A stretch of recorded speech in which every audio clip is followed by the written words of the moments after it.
Telugu cinema నటుడు, దర్శకుడు, నిర్మాత కృష్ణ గారు 1970లో, 80ల్లో తెలుగు సినిమా హీరోగా ప్రజాదరణ సాధించి సూపర్ స్టార్‌గా ప్రఖ్యాతి పొందారు. ఆయన పూర్తి పేరు ఘట్టమనేని శివరామకృష్ణమూర్తి గారు. 1964కు ముందు పలు సినిమాల్లో చిన్న చిన్న పాత్రలు చేసిన కృష్ణ గారుకు 1964, 65లో హీరోగా నటించిన తొలి సినిమా 'తేనె మనసులు', మూడవ సినిమా 'గూఢచారి 116' పరిశ్రమలలో నిలదొక్కుకునేందుకు ఉపకరించాయి. ఆ పైన 4 దశాబ్దాలకు పైగా సాగిన కెరీర్‌లో 340 పైచిలుకు సినిమాల్లో ప్రధాన పాత్రల్లో నటించారు. 1970లో నిర్మాణ సంస్థను ప్రారంభించి పద్మాలయ సంస్థ ద్వారా పలు విజయవంతమైన చలనచిత్రాలు తీశారు. 1983లో ప్రభుత్వ సహకారంతో సొంత స్టూడియో పద్మాలయ స్టూడియోని హైదరాబాద్‌లో నెలకొల్పారు. దర్శకుడిగా కూడా 16 సినిమాలు తీశారు. కృష్ణ గారు నటించిన పలు సినిమాలు తెలుగులో కొత్త సాంకేతికతలు, జాన్రాలు పరిచయం చేశాయి. తెలుగులో తొలి జేమ్స్ బాండ్ సినిమా 'గూఢచారి 116', తొలి కౌబాయ్ సినిమా 'మోసగాళ్లకు మోసగాడు', తొలి full scope cinema 'Alluri Sitaramaraju', తొలి 70mm సినిమా 'సింహాసనం' వంటివి కృష్ణ గారు నటించిన సినిమాలే. వీటితో పాటుగా 'పండంటి కాపురం', 'దేవుడు చేసిన మనుషులు', 'పాడి పంటలు', 'ఈనాడు', 'అగ్నిపర్వతం' వంటి సూపర్ హిట్ సినిమాలు ఉన్నాయి. ప్రధానంగా 1976, 85 మధ్య కాలంలో కృష్ణ గారి కెరీర్ అత్యున్నత దశకు అందుకుంది. 1964 నుంచి 1995 వరకు కృష్ణ గారు సగటున 10 ఏళ్లకు 100 సినిమాలు, అంటే ఏడాదికి 10 సినిమాలు చొప్పున 300 సినిమాలు పూర్తి చేశారు. ఇందుకోసం 3 షిఫ్టులు చొప్పున వేగంగా సినిమాలు పూర్తి చేసేవారు. తాను BA చదువుతున్న రోజుల్లో ఏలూరులో అక్కినేని నాగేశ్వరరావు గారికి జరిగిన సన్మానం, దొరికిన ప్రజాదరణ చూసి సినిమా రంగంలోకి రావాలని నిర్ణయించుకున్న కృష్ణ గారు అత్యంత వేగంగా తాను ఆశించిన ప్రజాదరణ సాధించారు. కృష్ణ గారుకు రికార్డ్ స్థాయిలో 2500 అభిమాన సంఘాలు ఉండేవి.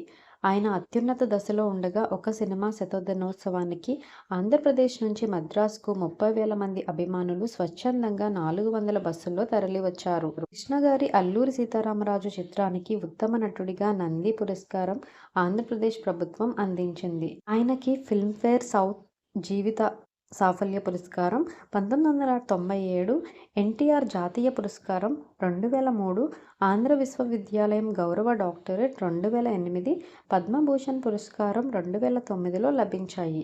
1984 నుంచి కాంగ్రెస్ సమర్థకుడిగా వ్యవహరించిన కృష్ణ గారు ఎన్టీఆర్ గారి ప్రభుత్వాన్ని విమర్శిస్తూ సినిమాలు చేశారు. 1989లో ఏలూరు నియోజకవర్గం నుంచి లోక్సభ సభ్యునిగా గెలుపొందారు. కృష్ణ గారి కుటుంబం నుంచి కుమారులు మహేష్ బాబు గారు, రమేష్ బాబు గారు, కుమార్తె మంజుల గారు, చిన్న అల్లుడు సుధీర్ బాబు గారు సినిమా రంగంలోకి వచ్చారు.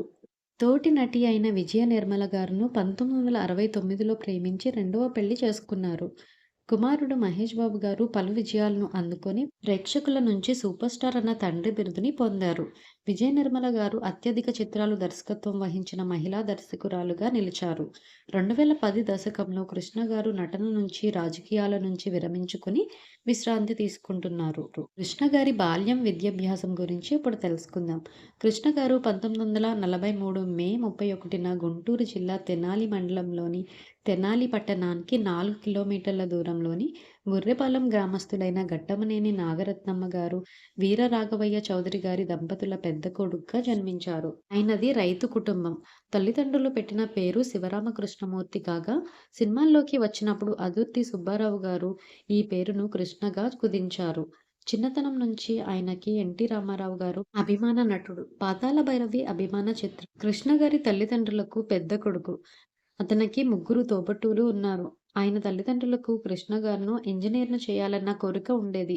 అందుకోసం ఇంటర్మీడియేట్‌లో ఎంపీసీ సీటు కోసం ప్రయత్నించి గుంటూరు కళాశాలలో దొరకకపోవడంతో పశ్చిమ గోదావరి జిల్లా నరసాపురంలో ఎంపీసీ గ్రూపుతో ఇంటర్ చేర్చారు. అక్కడ 3 నెలలే చదివి ఏలూరులోని సీఆర్ రెడ్డి కళాశాలకు మారారు. అక్కడే ఇంటర్మీడియేట్ పూర్తి చేసి తర్వాత బీఎస్సీ చదివారు. సీఆర్ రెడ్డి కళాశాలలో కృష్ణ గారి తర్వాత కాలంలో సినిమాలో నటుడుగా ఎదిగిన మురళీమోహన్ గారు క్లాస్మేట్. అలాగే మంచి స్నేహితులు కూడా. కృష్ణ గారు ఏలూరులో డిగ్రీ చదువుతుండగా ఏలూరులో ప్రఖ్యాత నటుడు అయిన అక్కినేని నాగేశ్వరరావు గారుకు ఘనంగా పౌర సన్మానం జరిగింది. ఆ కార్యక్రమానికి హాజరైన కృష్ణ గారుకు నాగేశ్వరరావు గారు నటుడిగా కావడం వల్లనే ఆ స్థాయిలో ప్రజాభిమానం పొందగలుగుతున్నారని అర్థం చేసుకుని సినీ నటుడు కావాలన్న అభిలాష పెంపొందించుకున్నారు.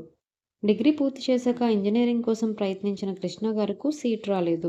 దాంతో కృష్ణ గారి విద్యార్థి జీవితం ముగిసింది. కృష్ణ గారి వ్యక్తిగత జీవితం గురించి ఇప్పుడు తెలుసుకుందాం. కృష్ణ గారు హీరోగా తొలి సినిమా తేనె మనసులు ప్రారంభమయ్యే నాటికి ఇందిర గారితో వివాహం అయింది. 1965 అక్టోబర్ 13 నాటికి పెద్ద కొడుకు రమేష్ బాబు గారు పుట్టారు. కృష్ణ గారు, ఇందిర గారులకు 2 కొడుకులు, 3 కుమార్తెలు ఉన్నారు.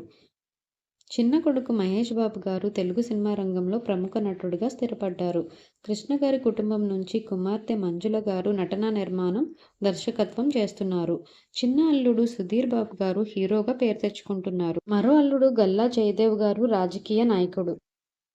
1967లో బాపు గారు, రమణల దర్శకత్వం వహించిన సాక్షి సినిమాలో కృష్ణ గారు కథానాయకుడిగా, విజయ నిర్మల గారు కథానాయికగా నటించారు. తర్వాత సర్కార్ ఎక్స్ప్రెస్ సినిమాలో హీరో హీరోయిన్లుగా నటిస్తున్న సమయంలో కృష్ణ గారు విజయ నిర్మల గారును ప్రేమిస్తున్నానని, పెళ్లి చేసుకుంటానని చెప్పారు. పరస్పర అంగీకారంతో మరో 2 ఏళ్లకు 1969లో తిరుపతిలో పెళ్లి చేసుకున్నారు. అప్పటికే వివాహితులైన కృష్ణ గారు, విజయ నిర్మల గారుకు ఇది 2వ పెళ్లి. తోటి నటిగాను, దర్శకురాలుగాను విజయ నిర్మల గారు సినీ రంగంలో రాణించారు. వీటిలో పలు సినిమాల్లో కృష్ణ గారు కథానాయకుడిగా చేశారు. 2వ పెళ్లి కృష్ణ గారి మొదటి భార్య, పిల్లలు విజయ నిర్మల గారి కుమారుడు నరేష్ గారులపై ప్రభావం చూపింది. సామాజికంగా వారిని హేళన చేయడం వంటి అంశాలు తర్వాత కాలంలో గుర్తు చేసుకున్నారు. అయితే మొదటి భార్య ఇందిర గారు విజయ నిర్మల గారును కుటుంబ సభ్యురాలుగా స్వీకరించడమే కాక ఆమెను ఆదరించారు. ఇందిర గారు పిల్లలైన మహేష్ బాబు గారు, ప్రియదర్శిని గారు తరచూ విజయ నిర్మల గారి ఇంటికి వచ్చేవారని, సొంత కొడుకు నరేష్ గారిని వాళ్ళకి ఏనాడు భేదం చూడలేదని విజయ నిర్మల గారు చెప్తారు. కృష్ణ గారు, ఇందిర గారుల కుమార్తె మంజుల గారి పెళ్లి సమయంలో కూడా ఇందిర గారు తనకు అభిమానంగా బాధ్యతలు అప్పగించిన విషయాన్ని ఆమె గుర్తు చేసుకున్నారు. సినిమాల్లో కృష్ణ గారు 90వ దశకం వరకు విపరీతమైన బిజీ ఉండేది. కొన్ని సంవత్సరాల పాటు 3 షిఫ్ట్లు పనిచేసేవారు. ఉదయం, మధ్యాహ్నం మాత్రమే కాక 3వ షిఫ్ట్ రాత్రి 10 గంటల నుంచి తెల్లవారుజామున 2 గంటల వరకు కూడా ఉండేది. చివరికి నిద్రపోతున్న సమయంలో కాస్ట్యూమ్స్ వేసుకుని పడుకుంటే నిద్రిస్తున్న సన్నివేశాలు చిత్రీకరించుకున్న సందర్భాలు కూడా ఉన్నాయి. విపరీతమైన ఈ బిజీ వల్ల కుటుంబంతోనూ, ప్రధానంగా పిల్లలతోనూ సమయాన్ని గడపలేకపోయారు కృష్ణ గారు. ఇప్పుడు కృష్ణ గారి సినీ ప్రస్థానం గురించి తెలుసుకుందాం. డిగ్రీ పూర్తయి ఇంజనీరింగ్ సీట్ రాకపోవడంతో అప్పటికే సినిమాల్లో హీరో కావాలని ఆశిస్తున్న తండ్రి అనుమతి తీసుకుని సినిమా ప్రయత్నాలు చేశారు. కృష్ణ గారి ఇష్టాన్ని అనుసరించి అతని తండ్రి రాఘవయ్య చౌదరి గారు తనకు తెలిసిన సినిమా వారికి పరిచయం చేస్తూ ఉత్తరాలు రాసిచ్చి మద్రాసుకు పంపారు. అప్పటికి తెలుగు సినీ రంగానికి కేంద్రమైన మద్రాసులో తన సొంత ప్రాంతమైన తెనాలి పట్టణానికి చెందిన సినీ ప్రముఖులు కొంగర జగ్గయ్య గారు, గుమ్మడి వెంకటేశ్వరరావు గారు, చక్రపాణి గారు వంటి వారిని కలిసి తన ఉద్దేశాన్ని చెప్పారు. అప్పటికి కృష్ణ గారి వయసు రీత్యా చిన్నవాడు కావడంతో కొంతకాలం ఆగి మద్రాసుకు తిరిగి రమ్మని వారు సలహా ఇచ్చారు. దాంతో కృష్ణ గారు నాటకాల్లో నటించి అనుభవం సంపాదించాలని ప్రయత్నించారు. మద్రాసులో చేసిన పాపం కాశీకి వెళ్ళనా నాటకంలో శోభన్ బాబు గారితో కలిసి నటించారు. తరువాత గరికిపాటి రాజారావు గారి దర్శకత్వంలో ప్రజానాట్య మండలి వారు విజయవాడ జింకానా మైదానంలో ప్రదర్శించిన చైర్మన్ నాటకంలో చైర్మన్ కుమారుడి పాత్ర పోషించారు. తిరిగి మద్రాసు వచ్చి ప్రయత్నాలు ప్రారంభించగా ఎల్వి ప్రసాద్ గారు తీస్తున్న కొడుకులు కోడళ్ళు అన్న సినిమాలో ఒక పాత్రకు ఎంపిక చేశారు. కానీ ఆ సినిమా మధ్యలోనే ఆగిపోయింది. మద్రాసులో సినిమా అవకాశాల కోసం ప్రయత్నాలు ముమ్మరం చేశారు. గంటల తరబడి అద్దం ముందు నిలబడి నటన ప్రాక్టీస్ చేయమని స్నేహితులు సలహా ఇస్తే వేషాల కోసం కష్టాలు పడడం ఏమిటి, అదృష్టం ఉంటే వేషాలే వెతుక్కుంటూ వస్తాయని కొట్టిపారేసేవారు. సినిమా ప్రయత్నాలు చేస్తున్న దశలోనూ ఇబ్బందులేమీ పడలేదు. ఎప్పుడు డబ్బు అవసరమైన ఇంటికి ఉత్తరం రాస్తే కృష్ణగారి తల్లి కావలసినంత డబ్బు పంపేవారు. రోజు సెకండ్ షో సినిమాలు చూస్తూ, పగలు సినిమాల్లో వేషాల కోసం తెలిసిన వారిని కలుస్తూ ప్రయత్నాలు చేసేవారు. కొంగర జగ్గయ్య గారు నిర్మించిన పదండి ముందుకు 1962 సినిమాలో చిన్న పాత్ర పోషించారు. కులగోత్రాలు 1962లో వచ్చిన సినిమా. పరువు ప్రతిష్ఠ 1963, మురళీకృష్ణ 1964 సినిమాల్లోనూ చిన్న చిన్న పాత్రల్లో కనిపించారు. కాదలిక్క నేరమిల్లై అన్న తమిళ సినిమా కోసం దర్శక నిర్మాత సివి శ్రీధర్ గారు కొత్త నటులను వెతుకుతూ కృష్ణ గారును కథానాయకుడిగా ఎంపిక చేశారు. అయితే కృష్ణ గారుకు తమిళం రాకపోవడంతో అవకాశం పోయింది. దీంతో కృష్ణ గారు తెనాలి తిరిగి వెళ్లిపోయారు. 1964లో ప్రముఖ దర్శక నిర్మాత ఆదుర్తి సుబ్బారావు గారు అందరూ కొత్త వాళ్లతో తాను తీస్తున్న తేనె మనసులు కోసం కొత్త నటులు కావాలని ఇచ్చిన పత్రికా ప్రకటనను స్పందించి కృష్ణ గారు తెనాలి నుంచి తన ఫోటోలు పంపించారు. పలు వడపోతుల తర్వాత మద్రాస్ పిలిపించి కృష్ణ గారుకు స్క్రీన్ టెస్ట్ చేసి ఆదుర్తి గారు కృష్ణ గారును ఇద్దరి కథానాయకుల్లో ఒకటిగా ఎంపిక చేశారు. సంభాషణలు చెప్పడం, డాన్స్ చేయడం వంటి పలు అంశాల్లో శిక్షణని ఇచ్చారు. దీంతో పాటు తర్వాత ఆదుర్తి గారు తీయబోయే మరో సినిమాలో కూడా నటించేలా కాంట్రాక్ట్ కుదుర్చుకున్నారు. కొత్త నటులుగా కృష్ణ గారు, రామ్మోహన్ గారు, సుకన్య గారు, సంధ్యారాణి గారు నటించిన తేనె మనసులు సినిమాకి కలర్లో చిత్రీకరించిన తొలి తెలుగు సాంఘిక చిత్రంగా కూడా ప్రత్యేకత ఉంది. ఈ సినిమా సాగుతుండగానే రషెస్ చూసిన పంపిణీదారులు కృష్ణ గారి నటన బాగాలేదని తొలగించెయ్యమని ఒత్తిడి తెచ్చిన ఆదుర్తి సుబ్బారావు గారు తన నిర్ణయాన్ని మార్చుకోలేదు.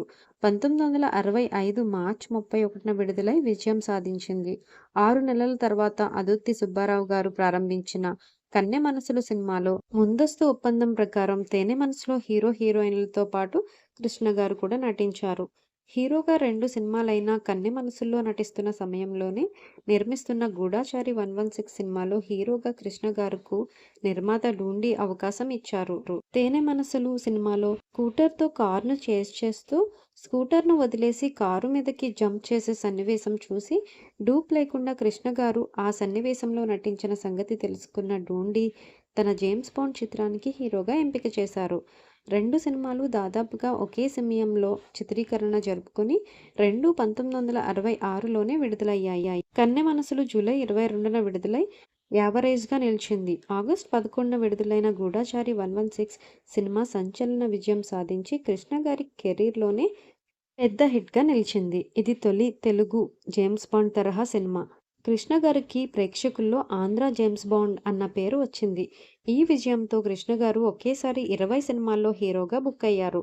1967లో కృష్ణ గారు నటించిన 6 సినిమాలు విడుదలయ్యాయి. వీటిలో ఇద్దరు మొనగాళ్లు అన్న జానపద చిత్రం బాపు రమణులు గారి తొలి చిత్రం. విజయ నిర్మల గారితో నటించిన మొదటి సినిమా అయిన సాక్షి. తర్వాతి కాలంలో కృష్ణ గారితో అనేక విజయవంతమైన సినిమాలు తీసిన దర్శకుడు వి రామచంద్రరావు గారితో తొలి కాంబినేషన్ మరుపురాని కథ ఉన్నాయి. ఈ దశలోనే కృష్ణ గారికి వచ్చిన అవకాశాలన్నీ అంగీకరిస్తూ సినిమాలు చేశారు.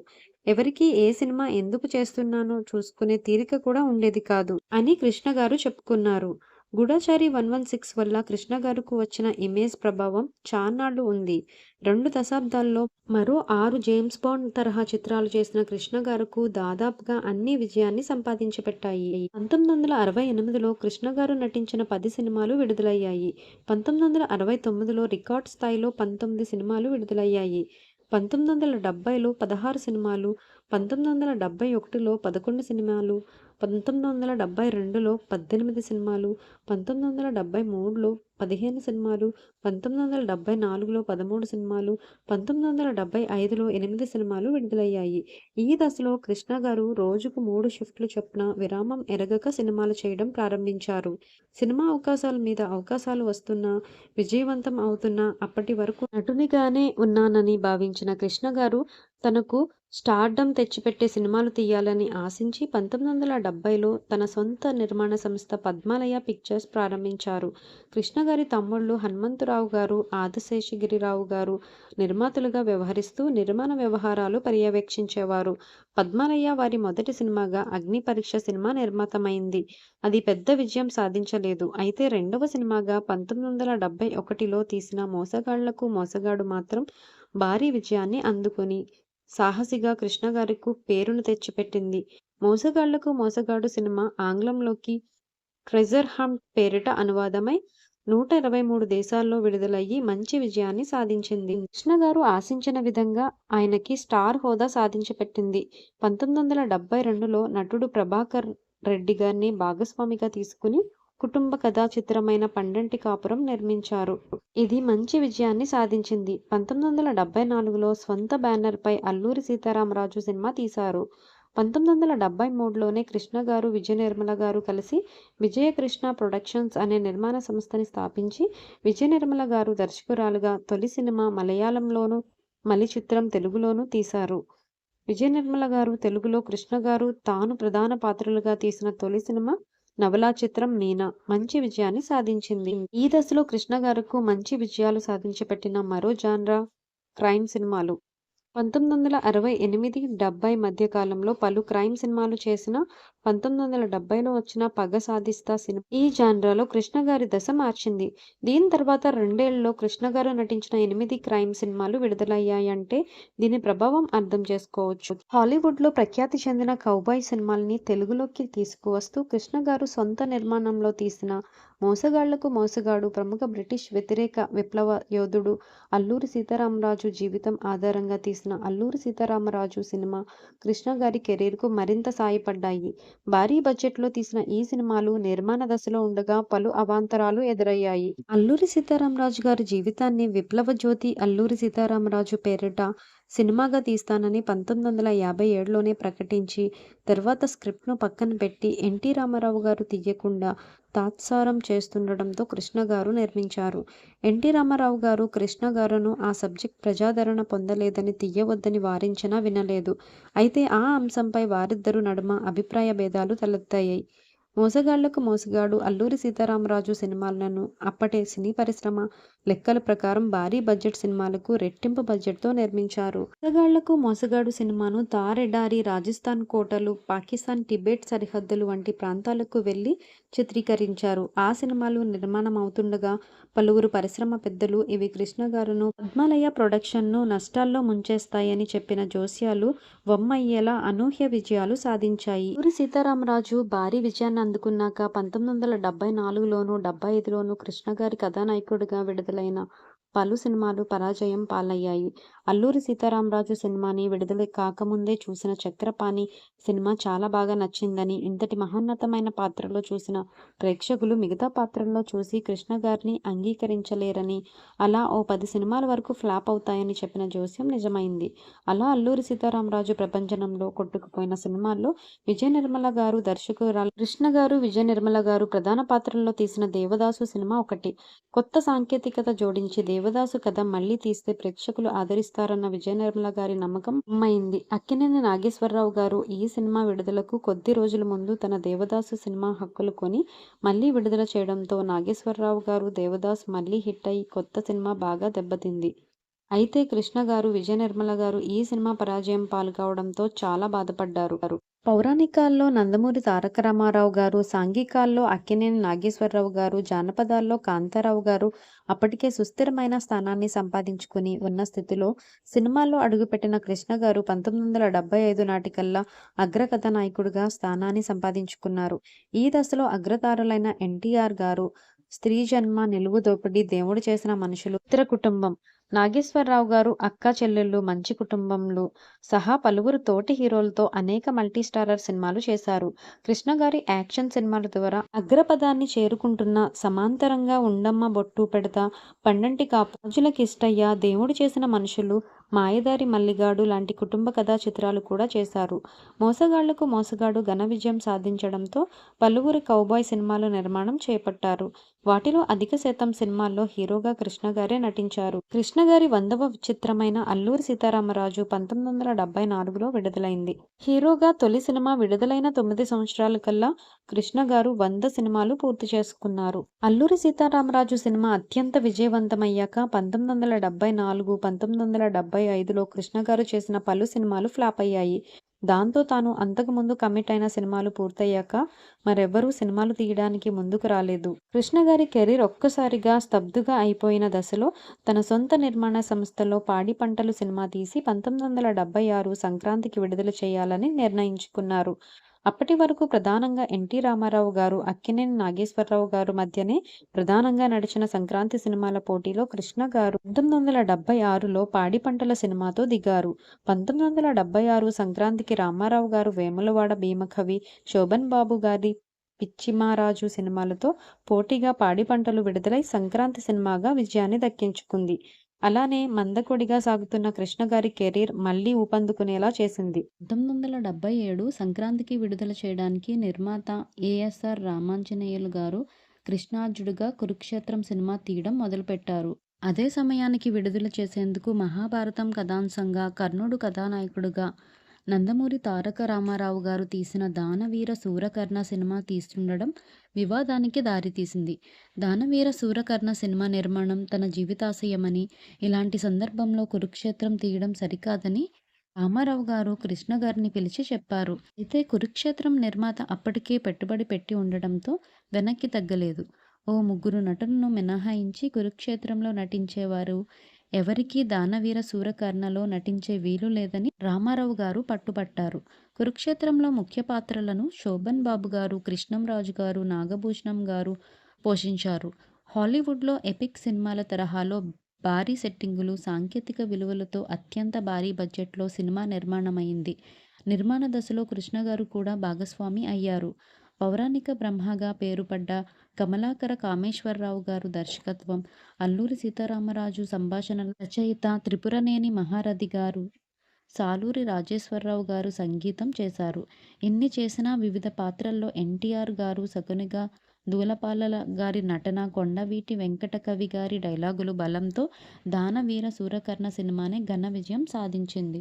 కురుక్షేత్రం అనుకున్న రీతిలో విజయవంతం కాలేదు. తర్వాత 'ఇంద్రధనస్సు' 1978, 'భలే కృష్ణుడు' 1980, 'ఊరికి మునగాడు' 1981, 'బంగారు భూమి' 1982, 'బెజవాడ బెబ్బులి' 1983, 'ఇద్దరు దొంగలు' 1984, 'అగ్నిపర్వతం' 1985, 'తండ్రి కొడుకుల ఛాలెంజ్' 1987, 'కలియుగ కృష్ణుడు' 1988, 'రాజకీయ చదరంగం' 1989 సినిమాలను సంక్రాంతి పోటీలో విడుదల చేశారు. 1978, 1985 మధ్యకాలం కృష్ణ గారి కెరీర్లో ఉచ్ఛదశ నడిచింది. ఈ దశలో కూడా అత్యంత వేగంగా సినిమాలు పూర్తి చేశారు. 1977 నుంచి 10 ఏళ్లు లెక్క వేసుకున్నా హీరోగా మరో 117 సినిమాల్లో నటించారు. 1977 నుంచి 1989 మధ్య కాలంలో యాక్షన్ చిత్రాల దర్శకత్వంలో పెద్ద పేరు పొందిన కెఎస్ఆర్ దాస్ గారి కాంబినేషన్లోనే 20 సినిమాల్లో నటించారు. ఆ కాలంలోనే మరో 20 పైచిలుకు సినిమాలు తన భార్య విజయ నిర్మల గారు దర్శకత్వంలో చేశారు. యాక్షన్ హీరోగా తనకున్న ఇమేజ్ని కొనసాగిస్తూనే కుటుంబ కథా చిత్రాల్లోనూ నటించారు. సీనియర్ నటుడు అక్కినేని నాగేశ్వరరావు గారు, తోటి హీరోలు శోభన్ బాబు గారు, కృష్ణంరాజు గారు, అప్పుడప్పుడే ఎదుగుతున్న రజనీకాంత్ గారు, మోహన్ బాబు గారు వంటి వారందరితోనూ అనేక మల్టీ స్టారర్ సినిమాలు చేయడం కొనసాగించారు. ఎన్టీ రామారావు గారితో అప్పటికే విభేదాలు ఏర్పడ్డా ఇద్దరూ వాటిని పక్కన పెట్టి కృష్ణ గారు, రామారావు గారి మల్టీ స్టారర్ కాంబినేషన్లో 'వయ్యారి భామల వగలమారి భర్తలు' సినిమాలో నటించారు. 'కటకటాల రుద్రయ్య', 'ఖైదీ' వంటి పలు సినిమాలు అసలు కృష్ణ గారు నటించాల్సి వచ్చినా వివిధ కారణాల వల్ల వదులుకున్నారు. కృష్ణంరాజు గారి కెరీర్ను 'కటకటాల రుద్రయ్య', చిరంజీవి గారి కెరీర్ను 'ఖైదీ' మలుపు తిప్పేస్తాయి విజయాలు అయ్యాయి. 1982లో భవనం వెంకట్రాం ప్రభుత్వం హైదరాబాద్లో పద్మాలయ సంస్థకు స్టూడియో నిర్మించుకోవడానికి జూబ్లీ హిల్స్లో 10 ఎకరాల స్థలాన్ని ఇచ్చింది. 1983 నవంబర్ 21న ముఖ్యమంత్రి ఎన్టీ రామారావు గారి చేతుల మీదుగా పద్మాలయ స్టూడియోస్ ప్రారంభం కావడంతో కృష్ణ గారు స్టూడియో యజమాని అయ్యారు.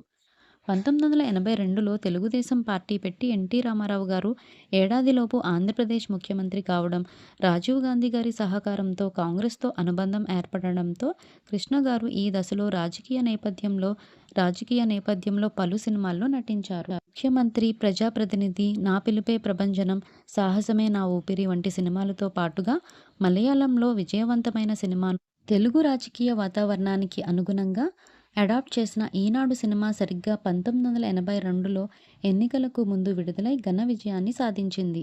'ఈనాడు' సినిమాతో కృష్ణ గారు 200 సినిమాలు మైలురాయిని చేరుకున్నారు. 'సింహాసనం' సినిమాను సొంత బ్యానర్లో తొలిసారి తానే దర్శకత్వం చేపట్టి భారీ బడ్జెట్తో తెరకెక్కించారు. పెద్ద సెట్లతో సినిమాను సాంకేతికంగా ఉన్నతంగా తీశారు. విడుదలైన మొదటి వారంలోనే 1,51,00,000కు పైగా వసూళ్లు సాధించి సంచలనం సృష్టించింది.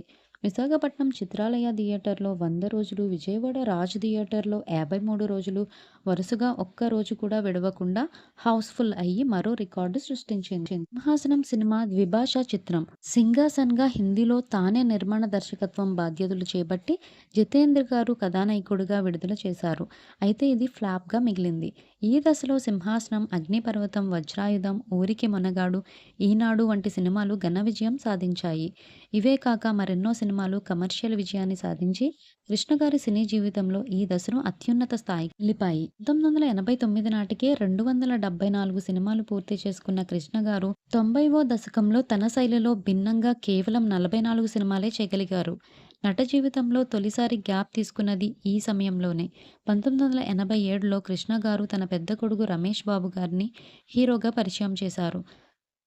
కృష్ణ గారి పద్మాలయ పిక్చర్స్ నిర్మాణంలో రమేష్ బాబు గారితో తీసిన అతని మూడవ సినిమా 'బజార్ రౌడీ' పెద్ద హిట్ అయినా అవకాశాన్ని అందిపుచ్చుకోకపోవడంతో ఆయన కెరీర్ దెబ్బతినడము కృష్ణగారి మీద ప్రభావం చూపింది.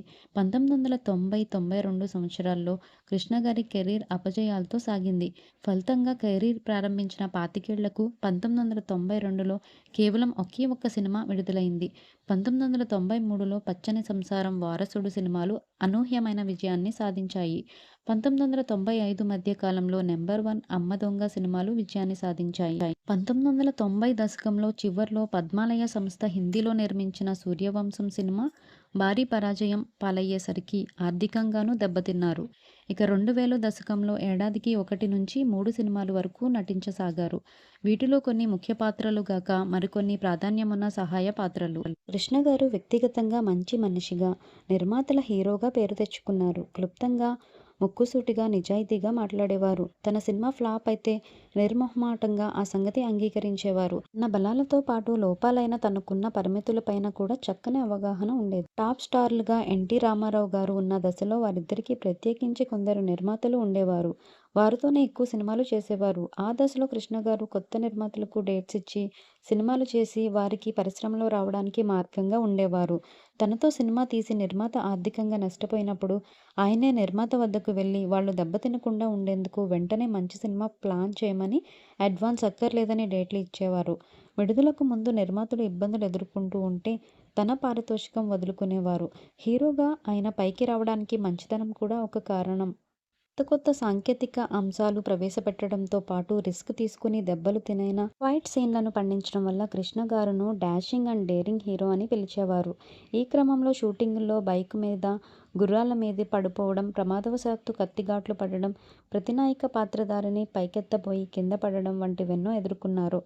సిరిపురం మొనగాడు 1983 షూటింగ్ సమయంలో ఏకంగా ప్రాణానికే ప్రమాదం జరిగింది. ఇలాంటివి ఎదురైనా సాహసించి ముందుకు సాగడమే ఆయన పద్ధతి.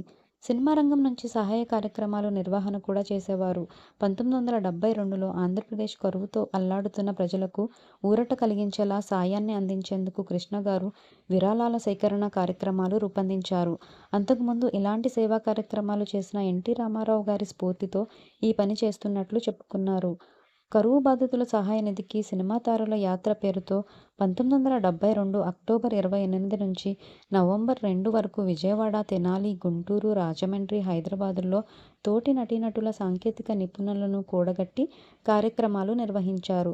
వచ్చిన డబ్బు సహాయ నిధికి అందించేవారు. ప్రతి సంవత్సరం ఎండాకాలం షూటింగులన్నీ ఊటీలోనే ప్లాన్ చేసుకునేవారు. అటు పక్కన సినిమాలకు అవసరమైన పని చేస్తూనే దాన్ని ఒక వేసవి ఆట విడుపుగా ఉపయోగించుకునేవారు. హీరోగా తొలి అవకాశాలు ఇచ్చి తన జీవితం మలుపు తిప్పిన ఆదుర్తి సుబ్బారావు గారుని, డూండీలు గారి పట్ల కృష్ణ గారు ఎప్పుడూ కృతజ్ఞతతో వ్యవహరించేవారు. ఆదుర్తి సుబ్బారావు గారు మరణించినప్పుడు పాడి పంటల సినిమా కోసం కృష్ణ గారు గుంటూరు జిల్లాలో అవుట్డోర్ షూటింగ్ కోసం వెళ్లిన కృష్ణ గారు అంత్యక్రియలకు హాజరయ్యేందుకు ఏ దారి లేకపోతే ద హిందూ పత్రిక వాళ్ళు వాడే ప్రత్యేక విమానంలో వారిని అభ్యర్థించి ప్రయాణించారు. ఆదుర్తి సుబ్బారావు గారి కుటుంబాన్ని ఆదుకోవడం కోసం ఆదుర్తి స్వంత బ్యానర్ రవి కళామందిర్ బ్యానర్ మీద లాభం వస్తే ఆదుర్తి కుటుంబం తీసుకునేటట్టు, నష్టం వస్తే కృష్ణ గారు భరించేటట్టు తాను హీరోగా పంచాయితీ, సిరిమల్లె నవ్వింది, రక్త సంబంధం సినిమాలు చేపట్టారు. మొదటి 2 ఫ్లాప్ అయినా మూడో సినిమా హిట్ అయింది. ఆదుర్తి సుబ్బారావు గారు కొడుకు సాయి భాస్కర్ను తన సినిమాల్లో సహాయ దర్శకుడిగా తీసుకుని తర్వాత దర్శకుడిగా పరిచయం చేస్తూ పచ్చతోరణం సినిమా చేశారు. అది ఫ్లాప్ కావడంతో పద్మాలయ టెలిఫిల్మ్స్ ఏర్పాటు చేసి టెలివిజన్ వ్యాపార రంగంలోకి దిగినప్పుడు సాయి భాస్కర్కి ఆ బాధ్యతలు అప్పగించి ఎలాగైనా ఆదుర్తి గారి కుటుంబాన్ని సెటిల్ చేయాలని పదే పదే ప్రయత్నించారు. సినిమా ప్రయత్నాలు చేస్తున్నప్పుడు తనను ఆదరించిన నటుడు కొంగర జగ్గయ్య గారు, రచయిత కొడాలి గోపాలరావు గారు వంటి వారందరినీ తన విజయాల్లో ఉన్నప్పుడు గౌరవంగా చూసుకుని అవకాశాలు ఇచ్చేవారు. ఆర్థికంగా చితికిపోయిన తన తోటి కథానాయకులు, స్నేహితులకు ఆర్థికంగా బాసటగా నిలబడేవారు. అల్లూరి సీతారామరాజు దర్శకుడు వి. రామచంద్రరావు గారు ఆ సినిమా చిత్రీకరణ ప్రారంభమయ్యాక కొన్నాళ్లకే అనారోగ్యంతో మరణించడంతో సినిమాను కృష్ణ గారు స్వయంగా దర్శకత్వం వహించి పూర్తి చేసిన దర్శకుడిగా వి. రామచంద్రరావు గారి పేరే వేశారు. కృష్ణ గారు కార్డియాక్ అరెస్టుతో గచ్చిబౌలిలోని కాంటినెంటల్ ఆసుపత్రిలో ఐసీయూలో చికిత్స పొందుతూ 2022 నవంబర్ 15న ఆరోగ్యం విషమించడంతో మరణించారు.